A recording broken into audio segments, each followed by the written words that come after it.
মৰমৰ ছাত্ৰ ছাত্ৰীসকল, RS টিউশ্যন চেণ্টাৰলৈ তোমালোকক স্বাগতম জনাইছোঁ। আজি আমি তোমালোকৰ লগত প্ৰশ্ন আলোচনা কৰিম। নৱমমান শ্ৰেণীৰ সমাজ বিজ্ঞানৰ যিটো দ্বিতীয় খণ্ড ভূগোলৰ তৃতীয়টো অধ্যায়। আগৰ ভিডিঅ'বোৰত ইতিহাসৰ 5টা অধ্যায় আমি আলোচনা কৰিছোঁ আৰু ভূগোলৰ 2টা অধ্যায় অলৰেডি আলোচনা কৰিছোঁ। গতিকে যদি তোমালোকে সেইবিলাক ভিডিঅ' চোৱা নাই, প্লেলিষ্টত গৈ চাই লোৱা। এতিয়া আমি আলোচনা কৰিবলৈ লৈছোঁ ভূগোলৰ আমাৰ তৃতীয়টো অধ্যায়, যিটো অধ্যায়টোৰ নাম হৈছে ভাৰতবৰ্ষৰ ভূগোল। এই পাঠটো বুজোৱাৰ আগতে আমি পাঠৰ থকা মূল আলোচ্য বিষয়সমূহ একবাৰ চাই লওঁ কি কি আছে। ভাৰতবৰ্ষৰ পৰিচয়, ভাৰতবৰ্ষৰ অৱস্থিতি আৰু আকাৰ, ভাৰতবৰ্ষৰ ভূ-প্ৰকৃতি আৰু ইয়াৰ বিভাগ, ভাৰতবৰ্ষৰ জলবায়ু প্ৰকৃতি, ভাৰতৰ উদ্ভিদ আৰু ইয়াৰ প্ৰকাৰ, ভাৰতৰ জনসংখ্যা বৃদ্ধি আৰু বিতৰণ, জনপ্ৰব্ৰজন, ভাৰতৰ অৰ্থনীতি পৰিচয় আৰু ভাৰতৰ ৰাজনৈতিক বিভাগ। গতিকে পাঠটো মই গোটেইখিনি বুজাই নিদিওঁ। পাঠটো বুজাই দিব গ'লে বহুত দীঘল হৈ যাব ভিডিঅ'টো। তোমালোকে চাই মানে ভাল নোপোৱা, ইমান দীঘল হ'লে ভিডিঅ'টো চাই ভাল নালাগিব। গতিকে তোমালোকক অকল ইম্পৰ্টেণ্ট বস্তুখিনি মই দেখাই দিম আৰু কুৱেশ্যন আনচাৰখিনি ডাইৰেক্ট আলোচনা কৰিম। গতিকে চোৱা, পাঠৰ মাজতে চোৱা, ইয়াতে ৰাজ্যৰ নাম, মাটিকালি আৰু ৰাজধানী দিয়া আছে। এই চাৰ্টখন তোমালোকে চাবা, কিতাপৰ মাজতে আছে। গতিকে এইটো বৰ ইম্পৰ্টেণ্ট। এইখিনি অন্ধ্ৰপ্ৰদেশ, অমৰাৱতী, অৰুণাচল প্ৰদেশ, ইটানগৰ, অসম, দিছপুৰ, গুৱাহাটী, বিহাৰ, পাটনা, ছত্তীশগড়, ৰায়পুৰ, গোৱা, পানাজী, গুজৰাট, গান্ধীনগৰ, হাৰিয়ানা, চণ্ডীগড়, হিমাচল প্ৰদেশ, চিমলা, জম্মু কাশ্মীৰ, শ্ৰীনগৰ, এনেকৈ আৰু একাদিক্ৰমে জনসংখ্যাবোৰো দি আছে। গতিকে তোমালোকে ইয়াৰে ইম্পৰ্টেণ্ট জনসংখ্যা এইটো হৈছে অসমৰ জনসংখ্যা। তোমালোকে এইটো মনত ৰাখিবা যে অসমৰ জনসংখ্যা কিমান। যিটো আছে চোৱা, অসমৰ জনসংখ্যা এইটো আমাৰ আটাইতকৈ দৰকাৰ। তোমালোকে এইটো মনত ৰাখিবা। এইটো বৰকৈ আহি থাকে আৰু অসমৰ ৰাজধানী হৈছে দিছপুৰ, এইটো নাহে, কিন্তু মাটিকালিটো এইটো আহি থাকে। তাৰে পিছত মণিপুৰ, ইম্ফল, মেঘালয়, শ্বিলং, এইখিনি গোটেইখিনি চাবা। তাৰপিছত কেন্দ্ৰীয় শাসিত অঞ্চল কেইখন চোৱা। কেন্দ্ৰীয় শাসিত অঞ্চল হৈছে 1, 2, 3, 4, 5, 6, 7খন। গতিকে এই কেন্দ্ৰীয় শাসিত অঞ্চল কেইখন আৰু কি কি এইখন আহিব পাৰে, মনত ৰাখিবা। তাৰে পিছত মূল কথা যিটো আছে আমাৰ পাঠটোৰ, মূল কথাটো বৰ ইম্পৰ্টেণ্ট যে ভাৰতবৰ্ষৰ পৃথিৱীৰ গোলাৰ্ধত অৱস্থিত এছিয়া মহাদেশৰ বৈচিত্ৰ্যপূৰ্ণ দেশ। এই মূল কথাত যিখিনি কুৱেশ্যন থাকে, ইয়াৰ পৰা তোমালোকক বেছিভাগ কুৱেশ্যন কাটা দেখা যায়, যিখনো ভিতৰুৱা কুৱেশ্যন।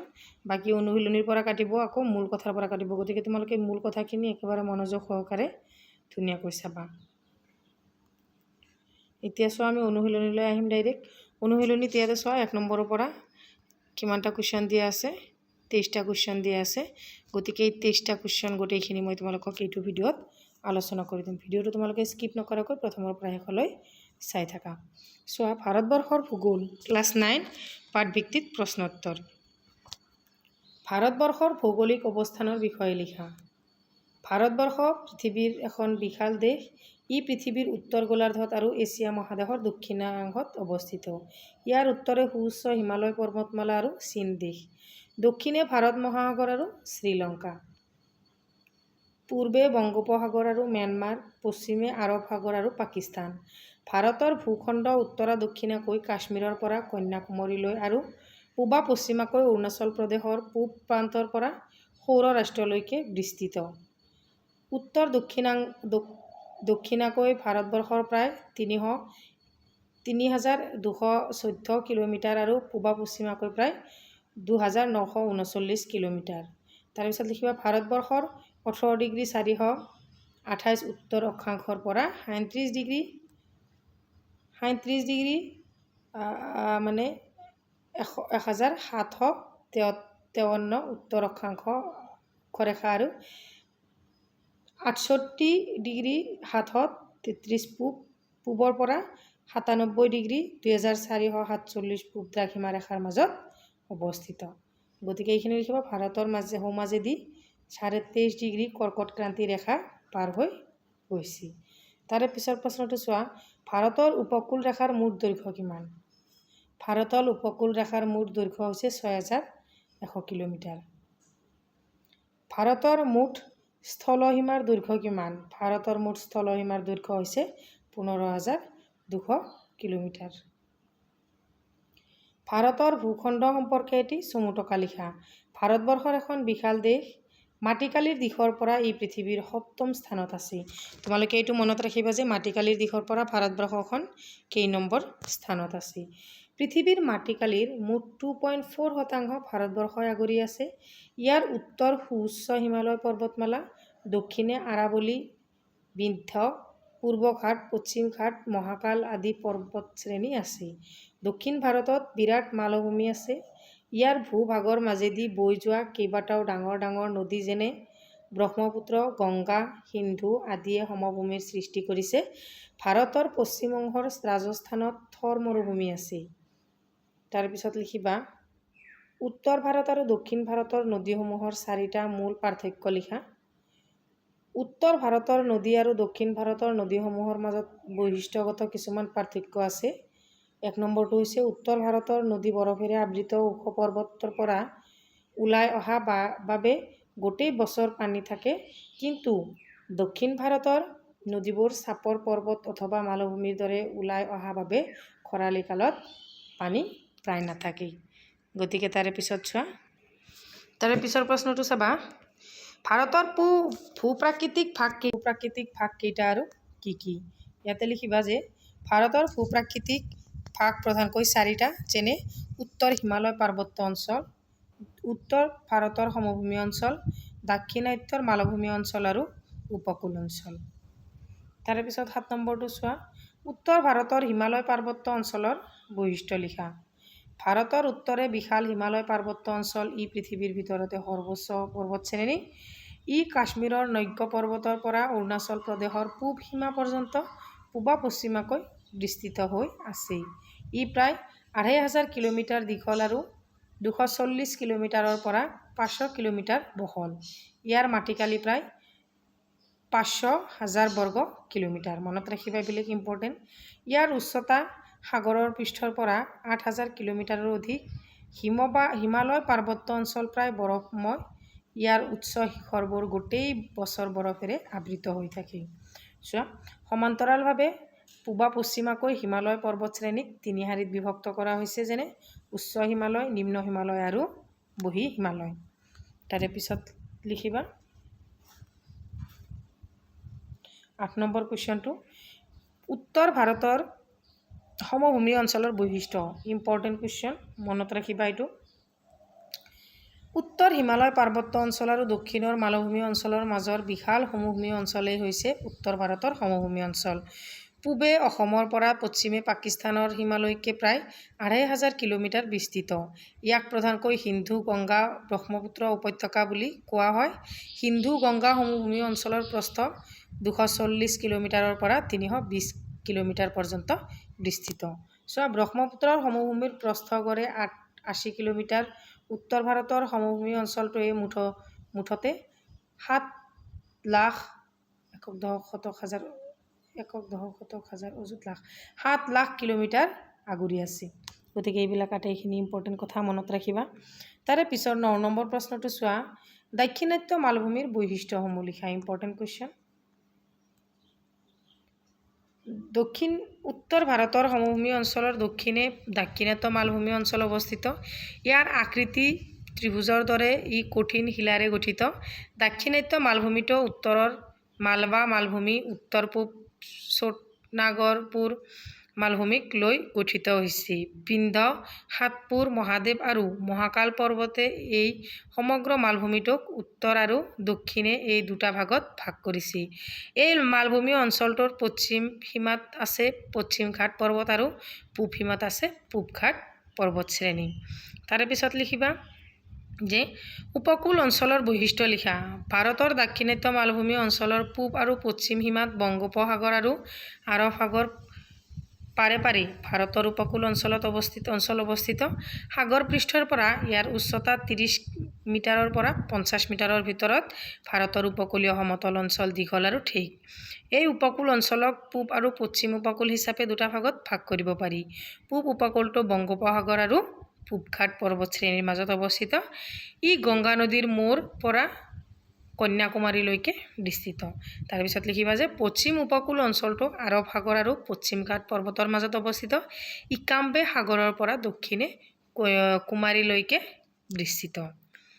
গতিকে তাৰপিছত আটাইতকৈ ইম্পৰ্টেণ্ট কুৱেশ্যন, এইটো লেচনৰ বৰ ইম্পৰ্টেণ্ট কুৱেশ্যন হৈছে এইটো ভাৰতৰ জলবায়ুৰ বৈশিষ্ট্য। এইটোতো আমি অকল পৰীক্ষাত অহাৰ কাৰণেই নহয়, এইটো আমি জনাটো অতিকৈয়ে দৰকাৰ।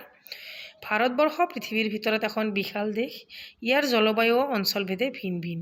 ভাৰতৰ সমাজেদি কৰ্কট ক্ৰান্তি ৰেখা পাৰ হৈ গৈছে। ইয়াৰ উত্তৰ অংশ সমমণ্ডল আৰু দক্ষিণ অংশ গ্ৰীষ্মমণ্ডলত পৰিছে। সেয়ে উত্তৰ ভাৰত শীত প্ৰধান আৰু দক্ষিণ ভাৰত গ্ৰীষ্ম প্ৰধান বুলি ক'ব পাৰি। ভাৰতবৰ্ষৰ ভূখণ্ড আৰু সৰু ডাঙৰ পাহাৰ পৰ্বত মালভূমি সমভূমি মৰুভূমি আদিৰে গঠিত। উচ্চতাৰ পাৰ্থক্যৰ বাবে ইয়াৰ জলবায়ু উত্তাপ বৰষুণ আটা বানুৰ ঢাপ আদি কম বেছি হয়।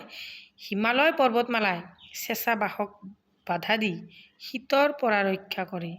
দক্ষিণ ভাৰতৰ গ্ৰীষ্মমণ্ডলত পৰিছে যদিও ইয়াৰ ভূ-প্ৰাকৃতিক দক্ষিণাত্য মালভূমিয়ে নিৰ্ধাৰণ কৰে।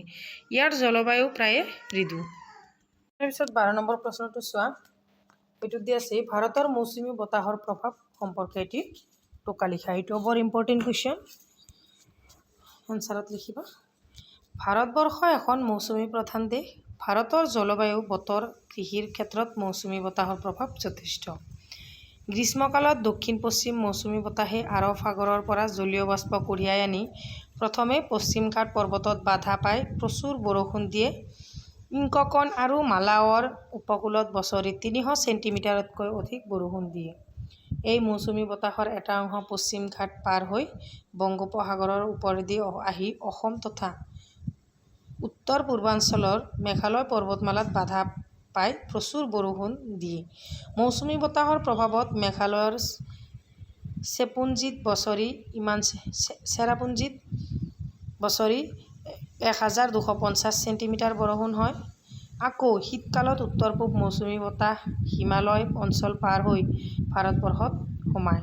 এই বতাহ বংগোপসাগৰৰ মাজেদি অগ্ৰসৰ হৈ জলীয় ভাপ আহৰণ কৰি পূব ঘাট পৰ্বতত ঠেকা খাই কৰমণ্ডল উপকূলত বৰষুণ। প্ৰশ্নটো চোৱা। তাৰে পিছৰ প্ৰশ্নটো চোৱা। ইয়াতে দিয়া আছে ভাৰতৰ উদ্ভিদসমূহক কেইটা ভাগত ভগোৱা হৈছে লিখা। এনচাৰত লিখিবা যে বিশাল ভাৰতবৰ্ষৰ জলবায়ু আৰু মাটিৰ গুণাগুণ ভিন ভিন হোৱা বাবে ইয়াত বিভিন্ন ধৰণৰ উদ্ভিদ জন্মে। দেশখনৰ উদ্ভিদসমূহক মুঠতে 6টা ভাগত ভাগ কৰিব পাৰি। যেনে চিৰসেউজীয়া উদ্ভিদ, মৌচুমীয় উদ্ভিদ, কাঁইটীয়া মৰু উদ্ভিদ, তৃণজাতীয় উদ্ভিদ, বদ্বীপীয় উদ্ভিদ আৰু পাৰ্বত্য উদ্ভিদ। গতিকে এইকেইটাই হৈছে আমাৰ উদ্ভিদৰ শ্ৰেণীবিভাগ। তাৰে পিছৰ প্ৰশ্নটো চোৱা। ভাৰতৰ চিৰসেউজীয়া উদ্ভিদৰ বৈশিষ্ট্য কি? এনচাৰত লিখিবা যে সাধাৰণতে যি অঞ্চলত বৰষুণৰ পৰিমাণ বছৰি 200 চেণ্টিমিটাৰতকৈ অধিক আৰু বাৰ্ষিক গড় উত্তাপ 250 পৰা 270 চেণ্টিগ্ৰেডৰ ভিতৰত, তেনে অঞ্চলত চিৰসেউজীয়া উদ্ভিদ প্ৰচুৰ পৰিমাণে জন্মে। ভাৰত মৌচুমী বতাহৰ দেশ হোৱা বাবে ভাৰতৰ বহু অঞ্চলত প্ৰচুৰ পৰিমাণে বৰষুণ হয়। ফলত ভাৰতত প্ৰচুৰ পৰিমাণে চিৰসেউজীয়া উদ্ভিদ জন্মে। চিৰসেউজীয়া উদ্ভিদৰ পাত নহৰে। ভাৰতৰ চিৰসেউজীয়া উদ্ভিদৰ ভিতৰত বহুত মূল্যৱান বৃক্ষজাতীয় গছ হৈছে যেনে শিমু, চিচু, শাল, ৰবৰ, চন্দন আদি প্ৰচুৰ পৰিমাণে দেখা যায়। অসমৰ মণিপুৰ, মিজোৰাম, মেঘালয়, হিমালয়ৰ নামনি অঞ্চল, পশ্চিম ঘাট পৰ্বত, পশ্চিম ঢাল, আন্দামান নিকোবৰ দ্বীপপুঞ্জ আদিত প্ৰচুৰ পৰিমাণে চিৰসেউজীয়া উদ্ভিদ উৎপন্ন হয়। তাৰে পিছৰ প্ৰশ্নটো চাবা। ভাৰতৰ পাৰ্বত্য উদ্ভিদৰ বৈশিষ্ট্য লিখা। ভাৰতত যথেষ্ট পৰিমাণে পাৰ্বত্য অঞ্চল আছে আৰু সেই অঞ্চলবোৰত নানান ধৰণৰ উদ্ভিদ দেখা পোৱা যায়। অৱশ্যে পাহাৰৰ উচ্চতা, পৰ্বতৰ ঢাল, বৰষুণৰ পৰিমাণ, উত্তাপ আদিৰ ওপৰত উদ্ভিদৰ ভিন্নতা নিৰ্ভৰ কৰে। ভাৰতৰ পাৰ্বত্য উদ্ভিদৰ প্ৰধান বৈশিষ্ট্যসমূহ হৈছে ভাৰতৰ যি অঞ্চল গড়ে 1000 মিটাৰ উচ্চতা আৰু মৌচুমী বায়ুৰ দ্বাৰা প্ৰভাৱিত, যেনে অঞ্চলত মূল্যৱান শাল গছকে ধৰি নানান ধৰণৰ বাঁহজাতীয় উদ্ভিদ জন্মা দেখা যায়। বিশেষকৈ অসম, অৰুণাচল প্ৰদেশ, হিমালয়ৰ পাদদেশত এনেবোৰ উদ্ভিদ গছ গছনি প্ৰচুৰ পৰিমাণে জন্মে। তাৰপিছত খ নম্বৰটো চাবা। যিবোৰ অঞ্চলত 1000 মিটাৰৰ পৰা 2000 মিটাৰ উচ্চতা সম্পন্ন তেনে অঞ্চলসমূহত বহল পাতৰ ওখ আৰু সৰলজাতীয় সেউজীয়া গছ দেখিবলৈ পোৱা যায়। ভাৰতৰ উত্তৰ পূৰ্বাঞ্চলত তেনে সৰল গছ প্ৰচুৰ পৰিমাণে উৎপন্ন হয়। 1600 মিটাৰৰ পৰা 3000 মিটাৰ উচ্চতাত দেৱদাৰু জাতীয় সৰল গছৰ অৰণ্য দেখিবলৈ পোৱা যায়। ভাৰতৰ কাশ্মীৰ, হিমাচল প্ৰদেশ, দাৰ্জিলিং, ছিকিম আদি অঞ্চলত এনে গছ উভৈনদীকে উৎপন্ন হয়। তাৰে পিছৰ প্ৰশ্নটো চাবা। ভাৰতৰ বৰ্তমান জনসংখ্যা কিমান? ইয়াৰ ঘনত্ব কিমান? গতিকে চোৱা, জনসংখ্যাৰ দিশৰ পৰা ভাৰতৰ স্থান পৃথিৱীৰ দ্বিতীয়। চীন দেশৰ পিছতেই ভাৰতৰ স্থান। 2011 চনৰ লোকপিয়ল অনুসৰি ভাৰতৰ জনসংখ্যা 1,21,00,000,000 অযুত লাখ নিযুত কৌটি 1,93,422 জন। কি বুলি কৈছে যে 1,93,422 জন। 2001 চনৰ লোকপিয়ল অনুসৰি ভাৰতৰ জনসংখ্যাৰ ঘনত্ব প্ৰতি বৰ্গ কিলোমিটাৰত 382 জন। 16 নম্বৰ প্ৰশ্নটো চাবা। 17 নম্বৰটো। জনপ্ৰব্ৰজন কেই প্ৰকাৰৰ আৰু কি কি? ইম্পৰ্টেণ্ট কুৱেশ্যন, মনত ৰাখিবা। মানুহে স্থায়ীভাৱে বা অস্থায়ীভাৱে এঠাইৰ পৰা আন ঠাইলৈ গমন কৰাকে জনপ্ৰব্ৰজন বোলে। জনপ্ৰব্ৰজন প্ৰধানকৈ দুটা ভাগত ভাগ কৰা হৈছে, যেনে আন্তঃৰাষ্ট্ৰীয় জনপ্ৰব্ৰজন আৰু আভ্যন্তৰীণ জনপ্ৰব্ৰজন। তাৰে পিছত লিখিবা যে এখন দেশৰ পৰা আন এখন দেশলৈ হোৱা জনপ্ৰব্ৰজনক আন্তঃৰাষ্ট্ৰীয় জনপ্ৰব্ৰজন বুলি কোৱা হয়। আনহাতে এখন দেশৰ ভিতৰত এঠাইৰ পৰা আন ঠাইলৈ হোৱা জনপ্ৰব্ৰজনক আভ্যন্তৰীণ জনপ্ৰব্ৰজন বুলি কোৱা হয়। 18 নম্বৰ প্ৰশ্নটো চাবা। জনপ্ৰব্ৰজনৰ ফলত ভাৰতত কেনে প্ৰভাৱ পৰিছে? ইম্পৰ্টেণ্ট কুৱেশ্যন, মনত ৰাখিবা যে ভাৰতবৰ্ষ হৈছে পৃথিৱীৰ এক সুন্দৰ আৰু বৈচিত্ৰ্যময় দেশ। এই দেশৰ প্ৰতি প্ৰাচীন কালৰ পৰাই বিদেশী লোক কৌতূহল আছে। গতিকে ইতিহাসৰ ভিন ভিন সময়ত ভাৰতলৈ পৃথিৱীৰ ভিন ভিন দেশ বা অঞ্চলৰ পৰা ভিন ভিন জাতিৰ মানুহৰ প্ৰব্ৰজন ঘটিছিল। এই প্ৰব্ৰজন বৰ্তমানেও ঘটি আছে। সাধাৰণতে বাংলাদেশ, নেপাল, ভূটান, পাকিস্তান, আফগানিস্তান আদি দেশৰ পৰা কম বেছি পৰিমাণে ভাৰতলৈ জনপ্ৰব্ৰজন ঘটি ভাৰতৰ জনসংখ্যা যথেষ্ট পৰিমাণে বৃদ্ধি পায়। দেশখনৰ জনবিস্ফোৰণ ঘটাইছে। অৱশ্যে জনপ্ৰব্ৰজনৰ ফলত ভাৰতৰ সমাজ আৰু সংস্কৃতিৰ দিশত বৈচিত্ৰতাও বৃদ্ধি পাই ভাৰতবৰ্ষ বিশ্বৰ দৰবাৰত এক সুকীয়া পৰিচয় লাভ কৰিছে। তাৰে পিছৰ প্ৰশ্নটো চোৱা। ভাৰতৰ অৰ্থনৈতিক মূল বৈশিষ্ট্য। মষ্ট ইম্পৰ্টেণ্ট কুৱেশ্যন, মনত ৰাখিবা। ভাৰতৰ মূল বৈশিষ্ট্য হ'ল ভাৰতৰ অৰ্থনীতি কৃষি প্ৰধান। 2 নম্বৰটো জনমূৰি আয় নিম্ন। 3 নম্বৰটো দৰিদ্ৰতা। 4 নম্বৰটো জনমূৰি আয় বৃদ্ধি মন্থৰ। 5 নম্বৰটো বৰ্ধিত নিবনুৱা সমস্যা। 6 নম্বৰটো পৰিকল্পনা ভিত্তিত উন্নয়ন। তাৰে পিছৰ প্ৰশ্নটো। ভাৰতৰ কেন্দ্ৰীয় শাসিত অঞ্চল কেইটা আৰু কি কি? ইয়াতে লিখিবা ভাৰতৰ কেন্দ্ৰীয় শাসিত অঞ্চলৰ সংখ্যা 7, যেনে দিল্লী, চণ্ডীগড়, আন্দামান নিকোবৰ দ্বীপপুঞ্জ, দাদৰা আৰু নগৰ হাভেলী, দমন আৰু দিউ, পণ্ডিচেৰী আৰু লাক্ষাদ্বীপ। এইকেইখন হৈছে আমাৰ কেন্দ্ৰীয় শাসিত অঞ্চল। 21 নম্বৰ প্ৰশ্নটো চোৱা। ভাৰতৰ বৰ্তমান ৰাজ্য কেইখন? এইকেইটাও অতিৰিক্ত কুৱেশ্যন চোৱা। বৰ্তমান ভাৰতৰ ৰাজ্য হৈছে 29খন, মনত ৰাখিবা। ভিডিঅ' পৰীক্ষাত শ্বৰ্ট কুৱেশ্যন আহিব পাৰে। তাৰে পিছত আমাৰ আজিৰ শেষৰটো প্ৰশ্ন হৈছে ভাৰতৰ শেহতীয়াকৈ গঠন হোৱা ৰাজ্যখন কি? ইয়াৰ সৰ্বমুঠ মাটিকালি আৰু জনসংখ্যা কিমান? ইম্পৰ্টেণ্ট যে ভাৰতীয় শেহতীয়া গঠন হোৱা ৰাজ্যখনৰ নাম হৈছে তেলেংগানা। ইয়াৰ মাটিকালি 1,14,840 বৰ্গ কিলোমিটাৰ। গতিকে ভিডিঅ'টো চাই কেনেকুৱা পালা কমেণ্ট ছেকশ্যনত জনাবা। যদি ভিডিঅ'টো চাই ভাল লাগে তেতিয়াহ'লে চেনেলটো ছাবস্ক্ৰাইব কৰিবা। থেংক ইউ ফৰ ৱাচিং।